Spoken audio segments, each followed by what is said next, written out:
The Last of Us Part 1 is one of my husband's favorite games because of its excellent emotional story, engaging gameplay, and at times intense horror moments. We played this game again together, and I couldn't agree more. We were invested in the story between Joel and Ellie after their crazy journey across America. This made him excited when The Last of Us Part 2 was announced.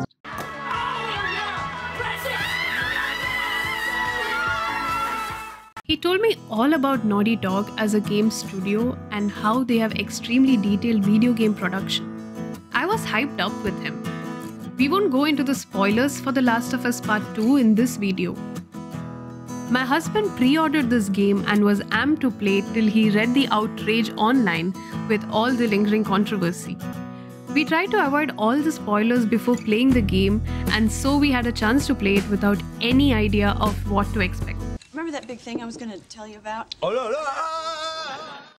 We really had a mixed ride throughout the gameplay while I watched the story unfold. There were some amazing moments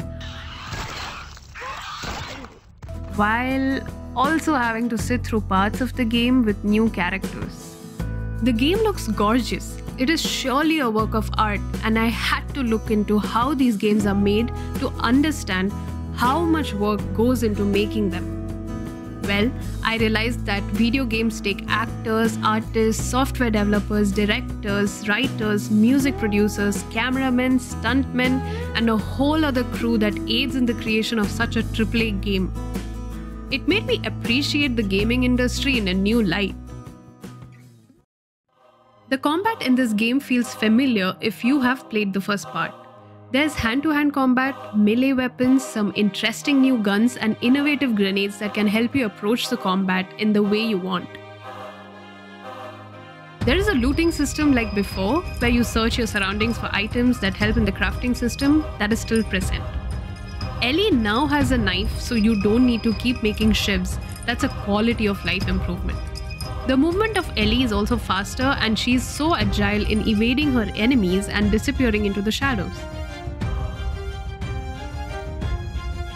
The combat is definitely the highlight of the game after the graphics. Every encounter is intense and the background music keeps you pumped.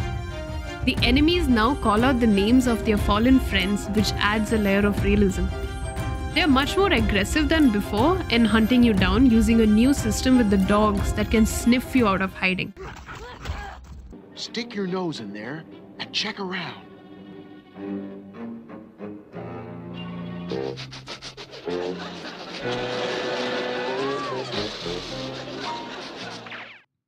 The game is very bloody with new kill animations for the stealth kills. But with time, they become very repetitive since the kill animations are limited, and we both would really just look forward to the next story cutscene. The background score is beautiful at one time and harrowing at others. It helps with the immersion in the game that carries the scene forward and not come across generic like an afterthought.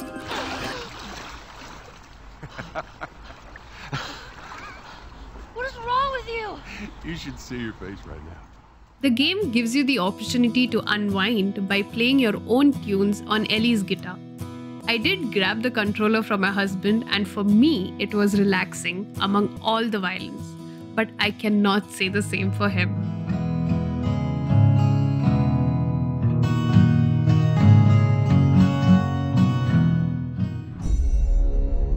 There are some tense moments with some insane monsters that I don't want to spoil, but man, are you in for some surprises during your playthrough. The music elevates that feeling of horror. Though the Last of Us games are not really known for their horror aspect, we feel that there are some great horror moments.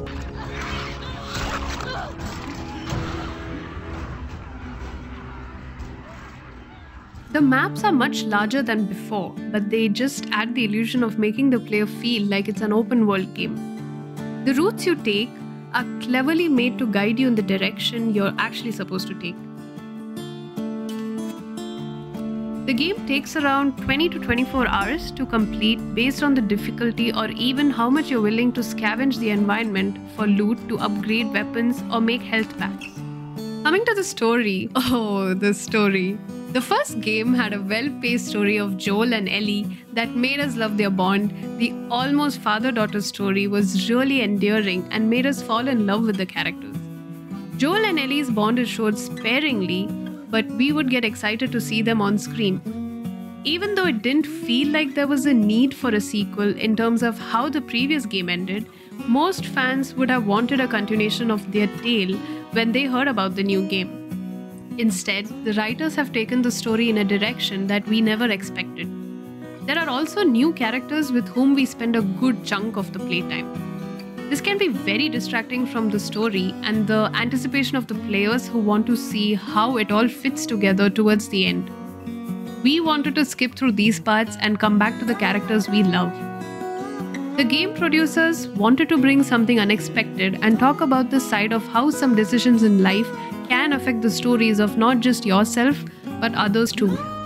The human aspects of revenge or hate in general and how they can change a person are looked into with very dark undertones.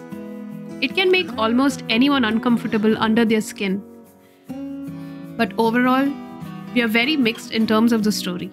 We wish the writers kept true to the main story and that some of the decisions the main characters take during the game had a better purpose. We were disappointed with the game.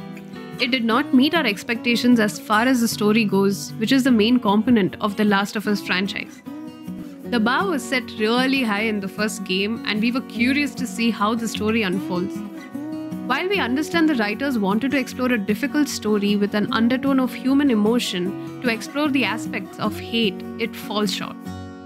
If The Last of Us Part 2 was its own game, without the play attachment towards the characters that was built from the first part, we feel it would have been a great game which covers the story from multiple perspectives. If you've never played the first game, this game may appeal to you more. However, when players expect something else and are delivered this, it leads to all-round disappointment. If I ever were to lose you, I'd surely lose myself. Everything I have found here. So, as a non-gamer, did I enjoy watching my husband play The Last of Us Part 2? Yes. Would I play it myself?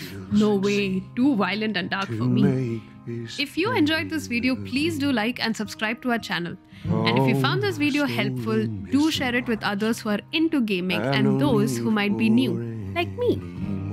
Have you guys played the game yet? Do let us know in the comments below. See you in our next video. Until then, bye. I can see our future days of